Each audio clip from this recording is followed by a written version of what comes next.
Perpisahan itu kebanyakan untuk orang tuh kehilangan identitas. Gimana itu caranya biar gak kerasa seperti kehilangan jati diri juga. Banyak sekali ya orang ketika mereka berpisah dari pasangannya itu hancurnya tuh hancur Hancur lebur. hancur-hancurnya.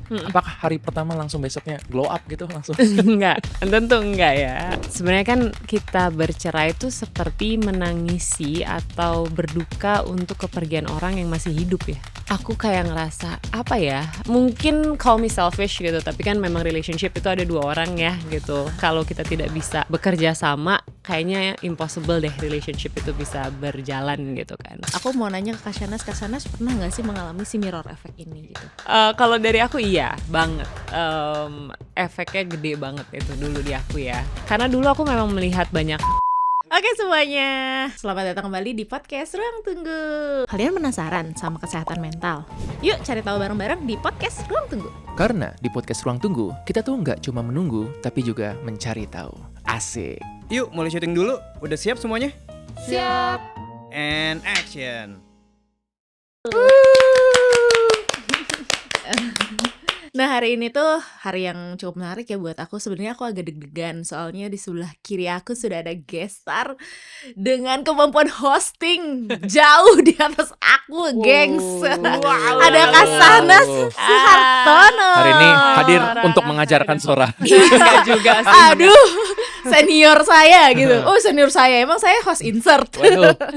Jadi Kak Shanas ini sudah berkecimpung di dunia host dan entertainment tuh katanya udah lebih dari 10 tahun ya. Bener. Aku di dunia broadcast dari 2011 ya. Oh wow. Wow. Iya, gue baru lulus cuy. Terus udah gitu tuh sekarang itu lagi aktif masih aktif sebagai host insert. Yes. Bersama Indra Herlambang dan Bener. yang lain-lain ya. Sama siapa teman kamu? Rian Ibram. Rian Ibram. Benar. Nah, terus udah gitu tuh selain juga host tadi tuh, terus kayak pembawa acara TV, juga penulis buku. Borong aja semua Kak, borong. Apa sih yang Dorong. nggak bisa bingungnya? Independen sekali. Ini kebanyakan waktu luang sebenarnya. Gak luang. Subimasa nih gak luang. Kayak gini, ada 2 buku yang udah diterbitin oleh Kak Shanas. Itu yaitu Finding the Light in Me yang pertama, yang bisa kalian cari di toko buku terdekat. Sama yang satu lagi yang paling baru ya. Ini Bener. aku datang nih pas launching. Yeay, thank you, Yaitu Sarah. tentang memoirnya Kak Shanas berjudul apa? The The Captain, Captain of My Flight Back Home gitu. Nyeritain tentang gimana caranya Kak Shanas tuh coping sama ini ya apa sih, kehilangan sosok ayah gitu waktu itu karena ayahnya meninggal. Tapi juga di situ juga Kak Shanas belajar untuk kalau misalnya cinta tuh ketika dewasa tuh seperti apa? Benar. Relationship in adulthood. Kayak Iya. gitu. Itu juga yang kenapa mempelopori kita pingin ngundang Kak Shanas hari ini. Terima Karena kasih. karena Kak Shanas tuh katanya dengar-dengar pacarannya lama, menikahnya lama, tapi akhirnya memutuskan untuk berpisah. Pertanyaan aku hari ini deh gitu. Oke. Perpisahan itu rasanya tuh kayak kebanyakan untuk orang tuh kehilangan identitas gitu. Ketika kita berpisah sama seseorang, apalagi tadi kan 18 tahun bersama, Benar. hampir setengah hidup dihabiskan sama satu orang, terus tiba-tiba berpisah. Dan gimana itu caranya biar gak kerasa seperti kehilangan jati diri juga. Boleh dijawab kali dengan 2 ahli ini. Satu ahli berduka, Ya. satu lagi pengalaman Karena pribadi. banyak loh pasien-pasienku kan memang kebanyakan berusianya masih relatif muda ya. Dan Iya. isunya ya bukan isu tentang parenting memang gitu. Jarang yang mengeluhkan tentang anaknya, lebih sering tentang pasangan. Yang termasuk yang aku melihatnya banyak sekali ya orang ketika mereka berpisah dari pasangannya itu hancurnya tuh Hancur hancur-hancurnya. Apakah Shanas atau panggil Ines nih ya, apakah hari pertama langsung besoknya glow up gitu langsung? Enggak, tentu enggak ya. Tentu proses itu berat. Nggak mungkin, nggak bisa dibilang kayak oh ya udah gitu aja dijalanin gitu, enggak. Proses itu berat, makanya waktu itu aku menjalani juga ditemani oleh beberapa terapis. Aku constantly datang ke mereka karena aku tahu itu adalah sebuah perubahan yang masif banget gitu di dalam hidup aku.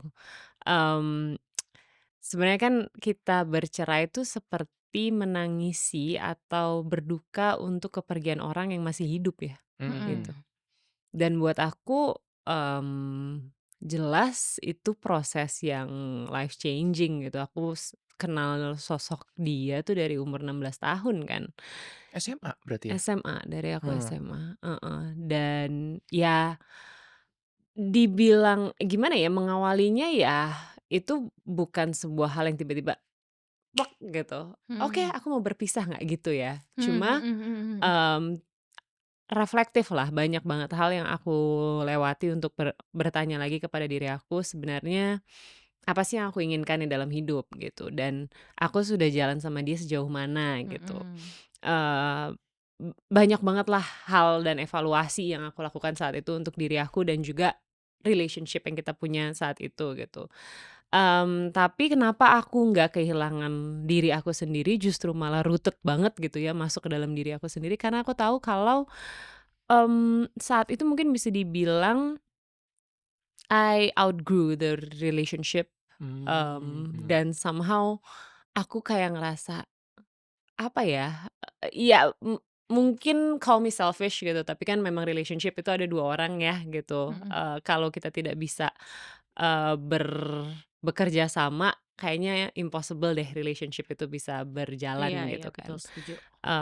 Dan somehow aku ngerasa waktu itu aku di dalam relationship itu sendirian Mmm. dan, meletihkan sekali ya Mhm. ketika menyadari Iya itu iya gitu. iya iya iya iya. Dan ya udah, aku komunikasikan dan memang sulit saat itu, tapi dia sadar gitu, dia sadar saat itu kalau memang aku kayaknya ninggalin kamu ya di sini gitu.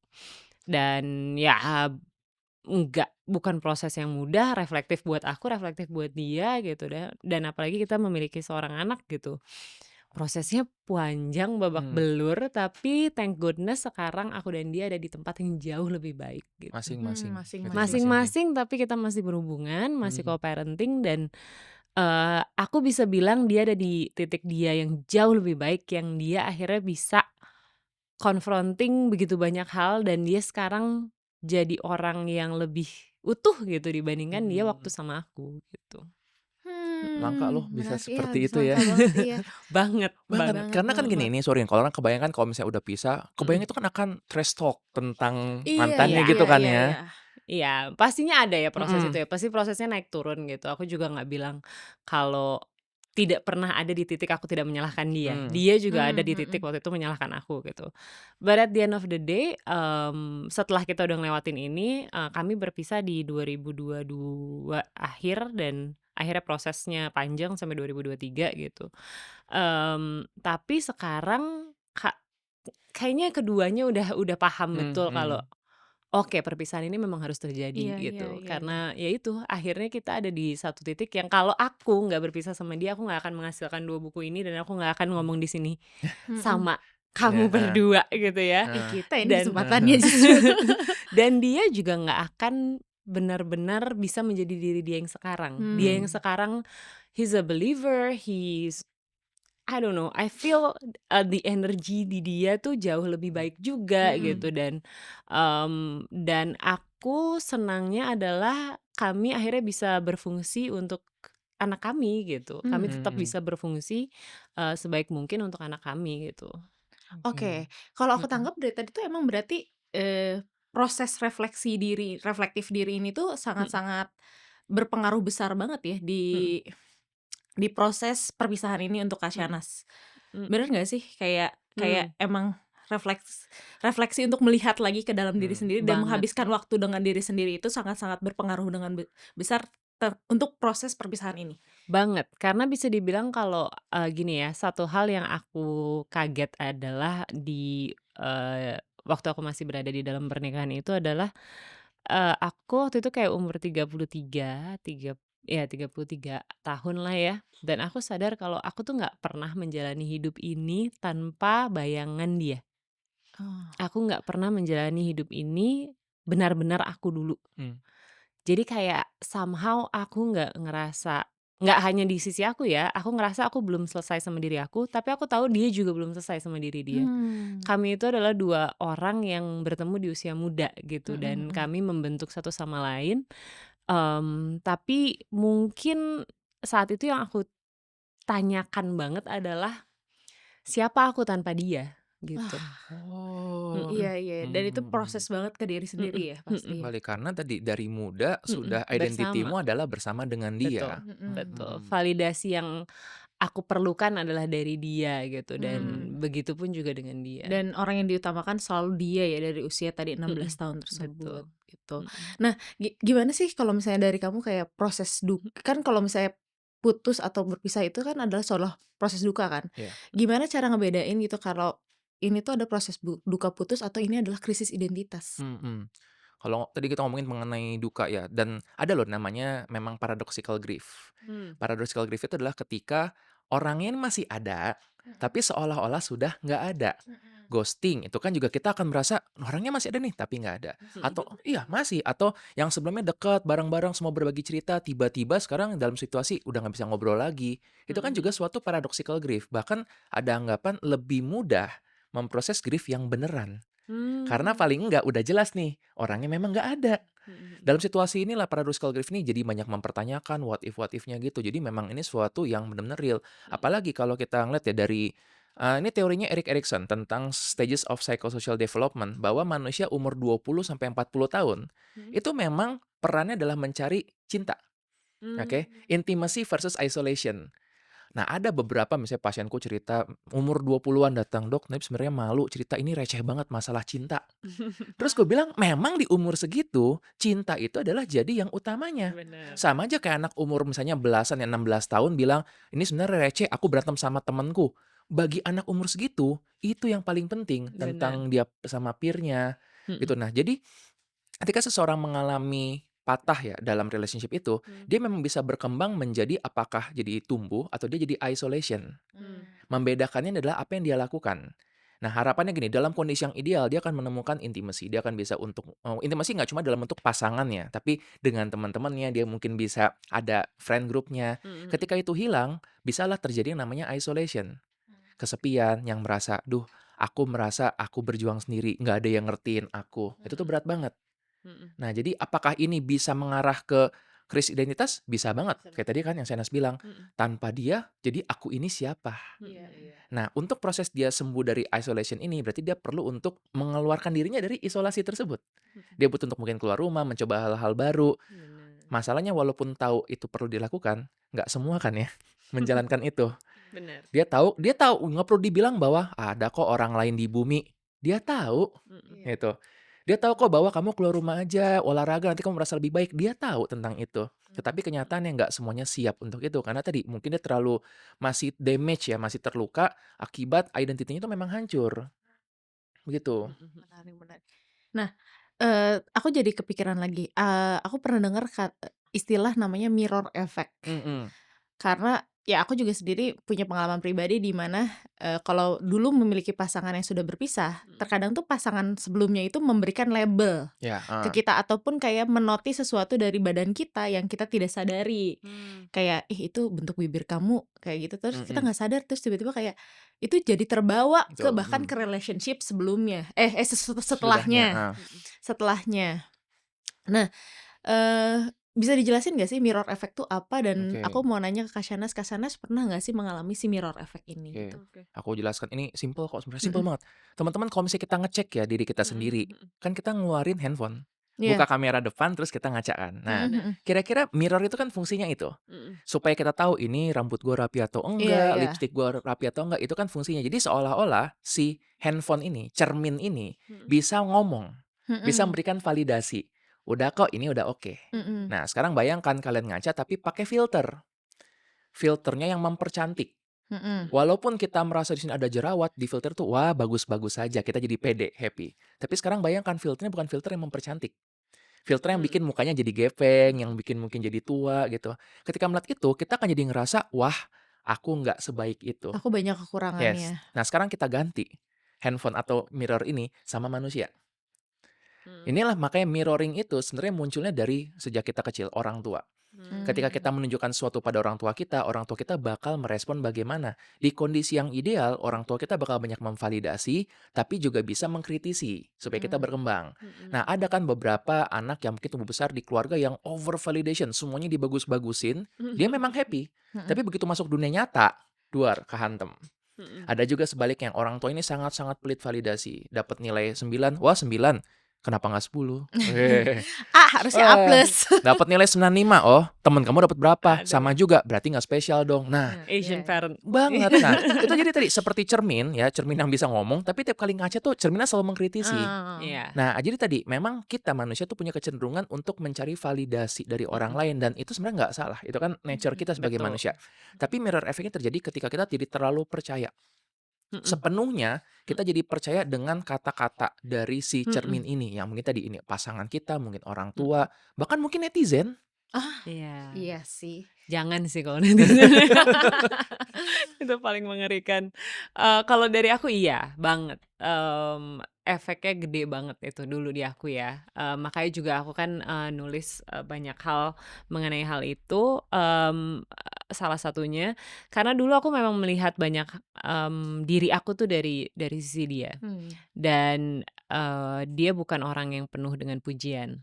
Oh. Jadi, that was tough gitu buat aku ketika aku udah dulu tuh aku kan dulu modeling ya, Hmm. jadi memang aku tuh jaga banget tuh makan Mhm. gitu-gitu kan jaga banget ya. Jadi aku tuh selalu ada ya ada banyak lah, hubungan aku dengan makanan juga dulu nggak baik gitu. Mhm.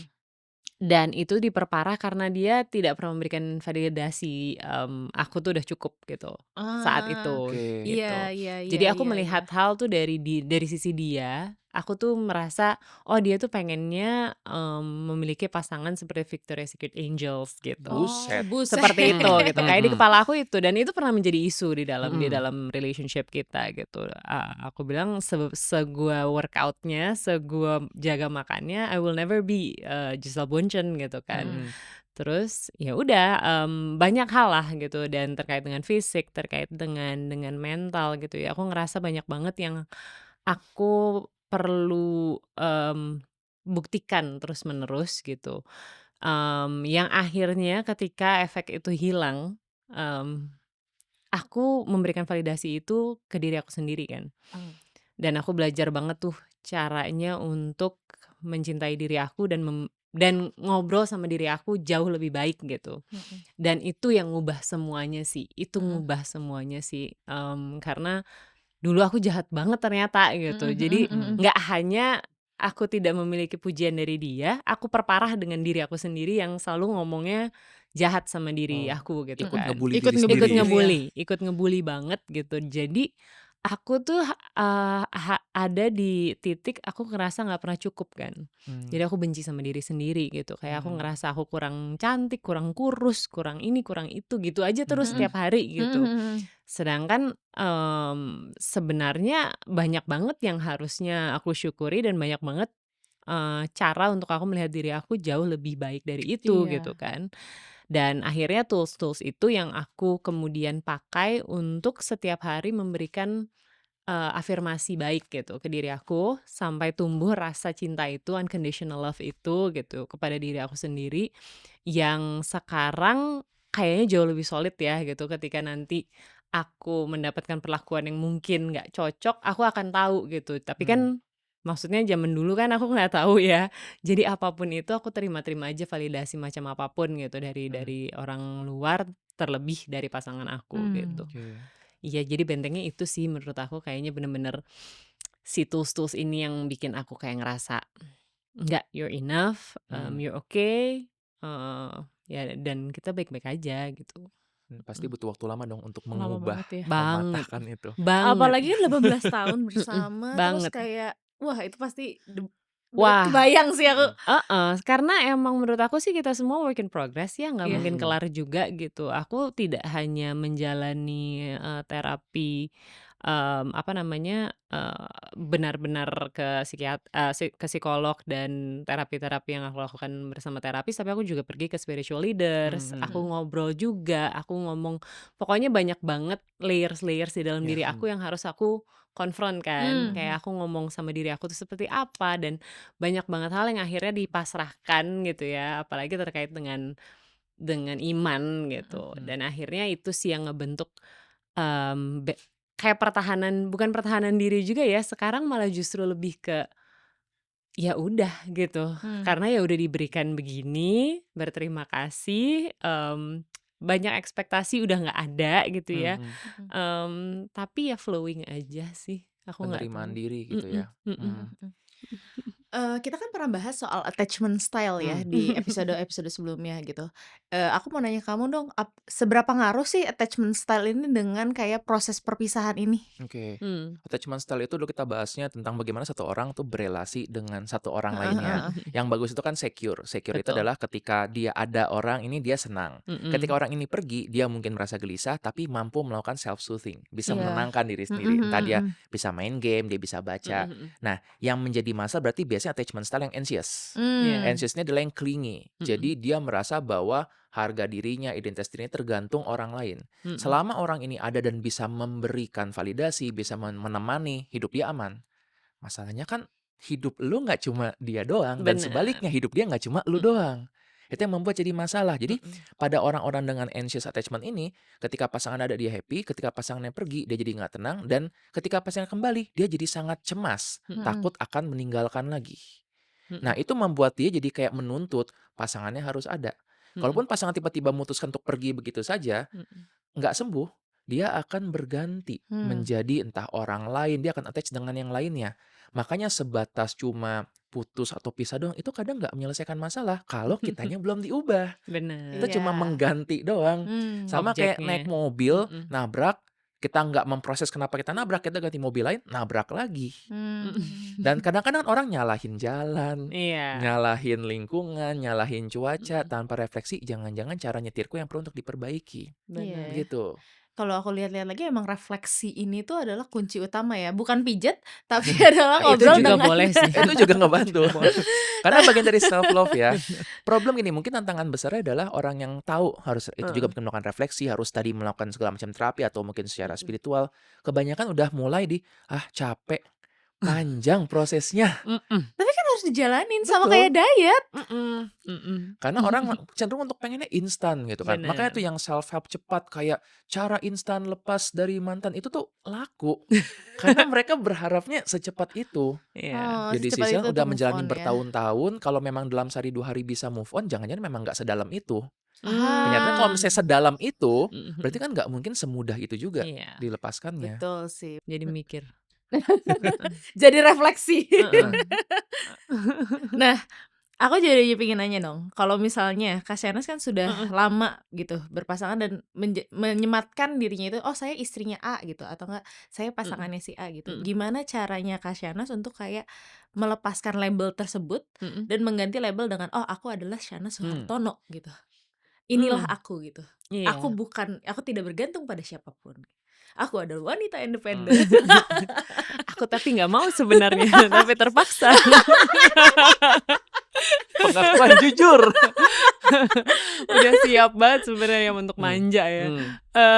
Apa namanya, kalau ngomongin soal itu ya memang apa ya, label itu ya. Jadi kalau buat aku sih saat itu gini, karena aku pun memang orang yang pun berada di dalam relationship, aku itu bukan tipe yang kehilangan, maksudnya aku tipe yang tetap punya apa yang aku Mmm. suka Mhm. gitu. Jadi sebenarnya kembali yang aku rindukan waktu itu, yang aku merasa aku kehilangan banget adalah ya my self worth itu ya. Oke. Cuma kalau Mmm. dari kegiatan, dari pekerjaan, puji Tuhan aku itu orang yang berdaya dari dulu. Oke. Jadi aku nggak pernah Wah. ngerasa aku bener-bener nggak bisa ngapa-ngapain tuh itu nggak Mhm. pernah Mhm. ada gitu ya. Jadi, aku juga maksudnya waktu ini terjadi dan apalagi aku bikin, buku ini, banyak juga yang reach out ke aku yang merasa, tidak berdaya gitu ketika Mhm. memang dia menggantungkan dirinya sepenuhnya kepada pasangannya. Dan buat aku ini, sebenarnya ya kembali kalau kita bicara mengenai hubungan heteroseksual kan memang, masculine dan feminine itu pasti ada dominasi dan ada yang memang submitting ke Iya. dominasi itu kan. Itu tidak bisa dipungkiri gitu, but at the end of the day buat aku semua perempuan makanya aku sangat menyarankan untuk tetap memiliki hal yang dia suka gitu ya, apapun Ah. itu gitu. Mmm. Karena buat aku waktu itu menulis adalah salah satu kesukaan aku gitu. Iya. Mmm. berkarya adalah salah satu yang aku memang suka. Dan, aku waktu itu merasa pokoknya 3 sampai 4 tahun belakangan di dalam relationship itu, aku tuh jarang berkarya. Mungkin itu yang aku rindukan juga, heeh. Hmm. Jadi aku ngerasa stuck, ngerasa tidak ada inspirasi gitu. Dan giliran aku melepaskan diri, Mhm. yang aku sangat-sangat channeling through my pain itu adalah si karya-karya ini gitu. Jadi aku Hmm. nulis banyak banget, aku melukis lagi, aku Oh. bener-bener melakukan banyak banget hal yang aku sukai, termasuk juga bekerja Hmm. gitu. Jadi ya bukannya memakai itu untuk distraksi, mungkin kalau pekerjaan iya ya, apa namanya, bisa keluar rumah dan lain-lain itu adalah sebuah hal yang waktu itu menurut aku obat Mhm. gitu. Tapi on top of everything, I think creation adalah hal yang paling aku sangat enjoy Baik. during that time. Karena gini loh, aku sering banget ya, Sora, waktu aku sedih tuh, aku Mhm. rasain dulu gitu ya. Kalau misalnya memang ini Mmm. kan naik turun ya, Iya. aku masih sering ngerasa sedih gitu. Dan ketika aku sedih banget, biasanya tuh aku diem dulu, ada rasa loneliness itu selalu ada kan, Iya tiba-tiba iya iya datang iya. gitu. Aku diem dulu, kemudian aku pikir aku lagi pengen apa gitu. Kalau aku memang lagi pengen melukis, aku ngelukis. Aku pengen nulis, aku tulis.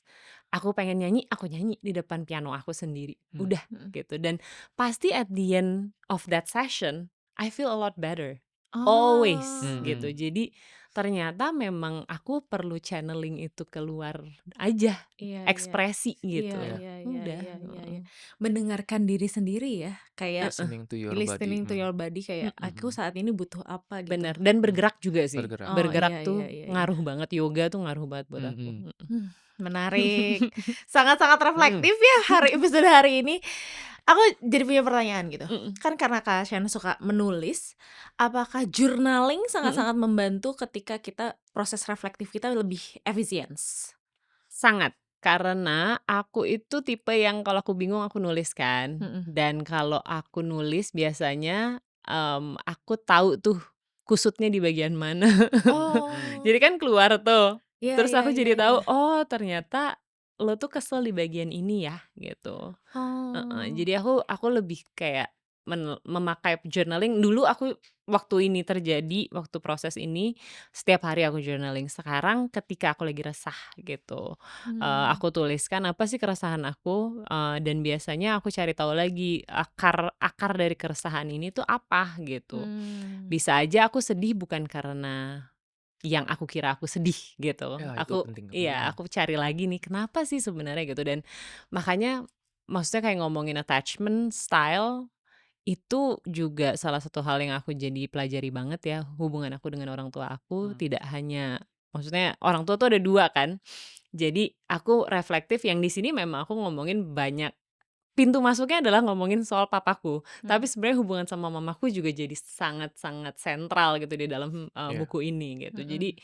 2 orang orang tua yang memang membimbing kita waktu kecil itu, dua-duanya ternyata harus aku balancein di dalam diri Oh, aku. iya iya iya iya. Karena ternyata validasi aku jadi ini menarik ketika aku udah melewati ini semua ya, eee, aku sadar kalau pasangan aku yang kemarin itu memang tidak sama sekali tidak seperti papaku, tapi dia seperti mamaku.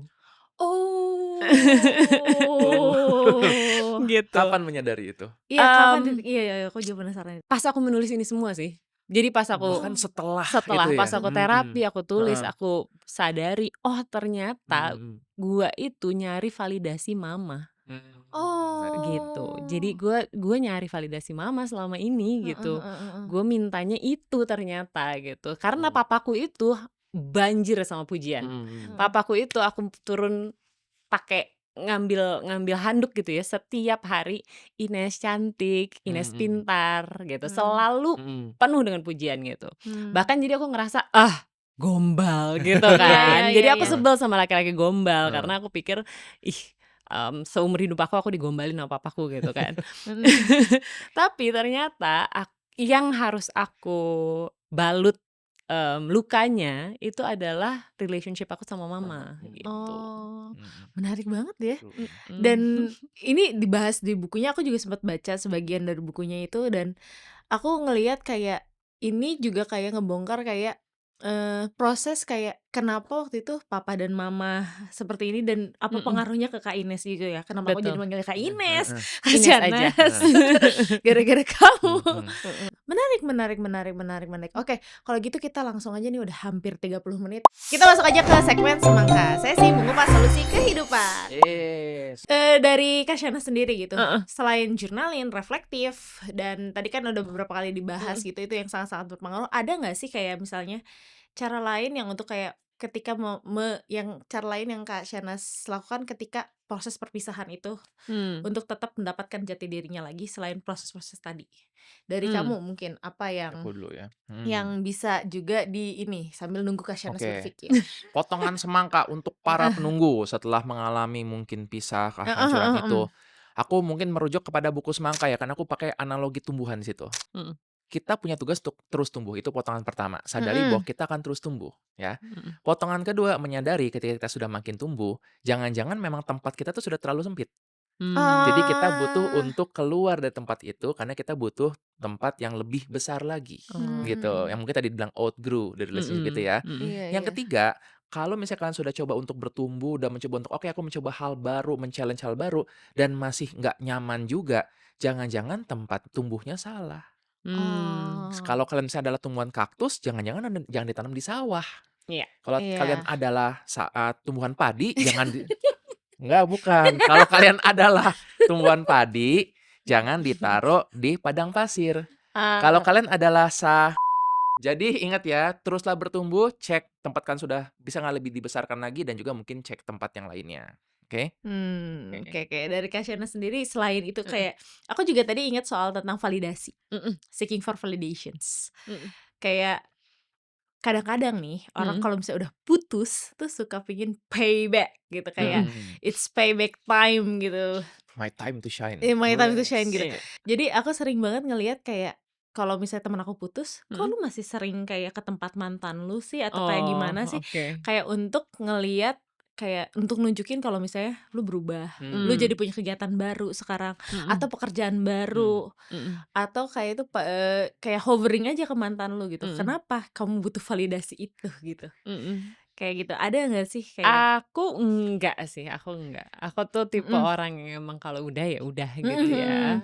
Cuma kalau ngomongin glow up sih udah pasti ya gitu, Hmm. karena kan Mhm. kita sekarang jadi ngurusin diri sendiri. Kemarin Ah, ngurusin Bener, ngurusin bener.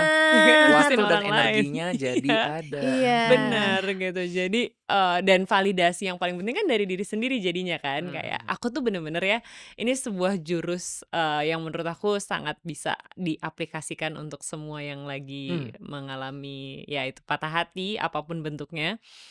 Ngerawat kecantikan banget. Aku tuh Oke. sering banget ke salon. Mhm. Waktu during that time ya, aku ke salon, aku beres-beres pokoknya salonnya tuh salon macem-macem ya, salon rambut lah, Mhm. kulit, banyak hal lah treatment-treatment beauty aku tuh yang aku jajarin setiap minggu pokoknya paling enggak 2 gitu dan validasi yang aku inginkan adalah aku ini ngerasa cantik buat diri aku dan itu Heeh. itu ngaruh banget setiap kali aku ngeliat kaca tuh kayak I'm Aku okay cantik gitu gitu. ya. Mhm. Aku seneng banget hari ini habis dari salon ini, salon itu dan menurut aku itu yang bisa banget untuk dilakukan yang praktis gitu Mhm. ya, merasa baik tentang diri kita karena kitanya karena kitanya terlihat cantik, terlihat Mmm. ganteng gitu dan aku Mmm. ngerasa itu sih kenapa akhirnya jadi ada glow up after the breakup ya. Ya.